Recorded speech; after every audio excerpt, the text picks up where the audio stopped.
I'd like to look at an example of where we're going from A to products and we're trying to figure out what the reaction order with respect to A is going to be. And we're going to start out with some data. We've got time and we've got concentration of A here, and as we can see, as time increases, the concentration of A is going to decrease. And we expect to see this because the concentration of A is going to go down because it's reacting. Now the way it goes down with respect to time is going to determine what the order of the reaction is going to be. Now if we go back to our initial integrated rate laws, we can see that these are all of the form y equals mx plus b. So this is y, and this is y, and x in each case is going to be time. So we can see that if we graph a against t, log of a against t, and 1 over a against t, whichever one of these pops out to be a straight line, that's going to give us the order of the reaction. I'll show you that in this case. So what we've got here is we've got our a values here, and what we're going to do is we're going to take the natural log of each of these values and just put those in the calculator. So we do log of 5.00, natural log of 5.00, natural log of 2.50, natural log of 1.67, etc., etc. So we do that for each of those. Then we do 1 over a, and that's 1 over 5.00, 1 over 2.50, etc., etc. So we do it for each of those there. And that gives us the values that we're going to end up graphing. So it'll be time against this. So this will be x, this will be y, this will be x, this will be y, this will be x, this will be y. So whichever one of these is going to pop out to be a straight line, that's going to give us the order. So time versus a, that's a curve. Time versus log of a, that's a curve as well. Time versus 1 over a, now that's a straight line. Since time versus 1 over a is a straight line, that tells us the reaction is second order. Now why second order? We go back over here, we see that the second order rate, the integrated rate law looks like this, which is 1 over a and t. So we see that the 1 over a t is a straight line, so the reaction must be second order.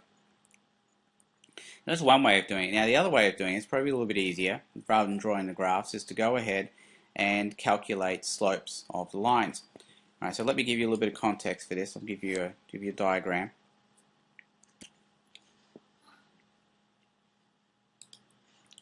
Alright, so let's say we've got a graph, and the graph looks like this. And it's a curve, and we've got another graph, and it's a straight line.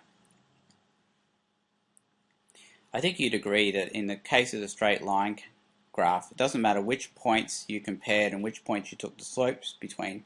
So if you took the slope between here and here, or here and here, it's going to come out to be the same because it's a straight line. So two equal slopes between any two sets of points will give you the fact that it's a straight line. Now if you've got a curve, then the slopes are going to end up being different. But if you're going to take slopes, what you should do is take slopes between the two close points here and then 2 points that are far away from each other. Now the reason for that is because that's going to give you a very large difference between slopes, and you'll definitely know whether something is a straight line or a curve. Now if you decided, well, all I'll do is I'll take the slope between these two and then I'll take the slope between these two, I want you to see that the slope between these 2 points and the slope between these 2 points is not radically different. And it's possible you could make a mistake in figuring out whether or not this is going to be a straight line or a curve. So the moral of the story is always take the slopes between two close points like this and 2 points that are very far away. So I've used 1 and 2 and 1 and 5. Alright, let's take a look at this back with our data.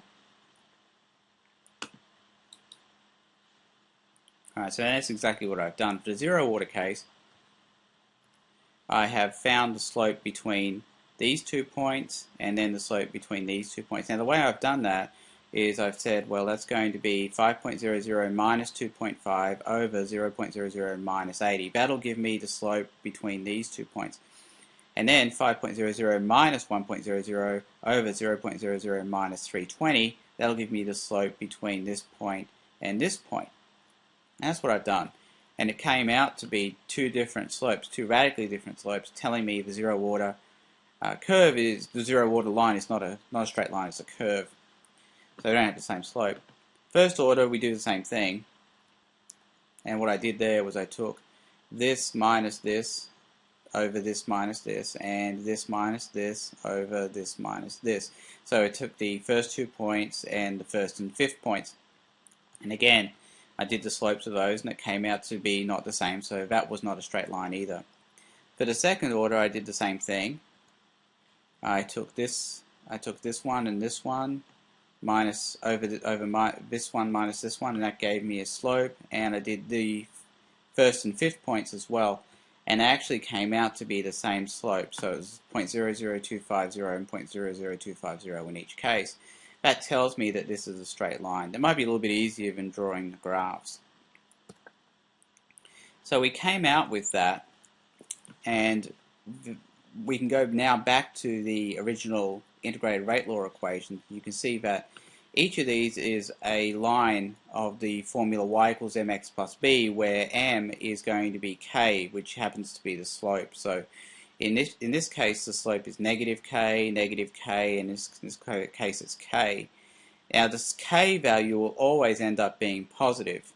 Now here the slope is positive, so m is a positive value, so k is going to be positive. But here the slope will end up being negative, k will end up being positive, because negative k will equal negative m. So k is always going to be positive, but sometimes the slope will be positive, and here it will be negative and negative. All right, and that's reflected up here as well. But k will always be a positive value.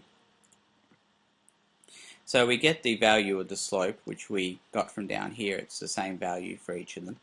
So that's going to be 0.00250 for the slope, and k is going to equal 0.00250 m to the negative 1, s to the negative 1. You might be wondering, well, how do I get the units? Well, we go back to the graphs here, and you can see that the unit for k is going to be different in each case, but we can get it by looking at the units on the y and x axes.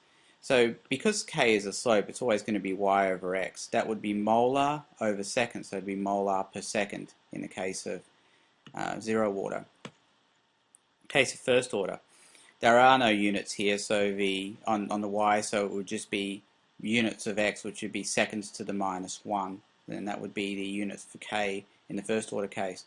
And in the case of 1 over a, this is m to the negative 1, and this is this will be s, so the units would be m to the negative 1 divided by s, or m to the negative 1, s to the negative 1, and that's what I've got here for the units of k.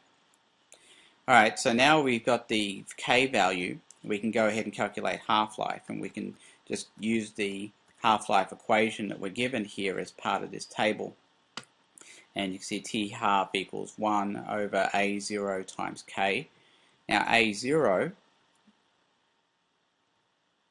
is the concentration of the reactant when the time equals 0, or the initial reaction concentration, which we can get off the table. So you can see the time is equal to 0.00. The reactant concentration is 5.00. That becomes a0 right there. So I plug that in for a0. K I plug in over here, and now we get our half-life comes out to 80.0 seconds. So you can see that the units end up cancelling the way we want them to cancel to give us seconds over here. And if you look at the reaction data, you can see that that makes a whole lot of sense. Remember what the half-life definition is? It's the time it takes to get to half of your original reactant concentration. So the reactant concentration initially is 5.00, half it's 2.50, and what do you know? The time it takes to get from there is exactly 80 seconds, 80.0 seconds. So we know we've done the right thing, but that's a good way that you can always ballpark the half-life as well, is you can calculate what half the original concentration is, and then you can estimate what the time might be, and that'll give you a good idea of what the half-life should be. Won't always get a table value like you do here, but you can at least get an estimate in those other cases.